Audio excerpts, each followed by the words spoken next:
अगला क्वेश्चन है कम्युनिकेशन के विभिन्न प्रकार बताइए। Types of communication. तो सबसे पहले हम समझते हैं कम्युनिकेशन कितने प्रकार के होते हैं। तो कम्युनिकेशन चैनल 3 प्रकार के होते हैं। सबसे पहला होता है सिंप्लेक्स, दूसरा होता है हाफ डुप्लेक्स, तीसरा होता है फुल डुप्लेक्स। सबसे पहले सिंप्लेक्स के बारे में जानकारी लेते हैं। इस अवस्था में डेटा का संचरण सदैव एक ही दिशा में होता है, अर्थात हम अपनी सूचनाओं को केवल भेज सकते हैं, प्राप्त नहीं कर सकते। सिंप्लेक्स कम्युनिकेशन कहलाता है। जैसे कीबोर्ड से हम केवल सूचनाएं भेज सकते हैं, उसे कीबोर्ड के माध्यम से प्राप्त नहीं किया जा सकता।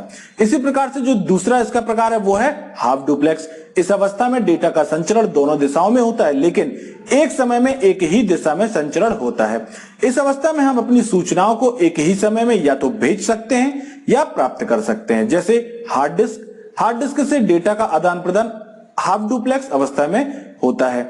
इसके बाद जो तीसरा प्रकार है इसका वो है फुल डुप्लेक्स। फुल डुप्लेक्स इस अवस्था में डेटा का संचरण एक समय में दोनों दिशाओं में संभव होता है। हम एक ही समय में दोनों दिशाओं में सूचनाओं का संचरण कर सकते हैं, अर्थात हम एक ही समय में सूचनाएं भेज भी सकते हैं और प्राप्त भी कर सकते हैं। इसे पूर्ण डुप्लेक्स या फुल डुप्लेक्स कहा जाता है।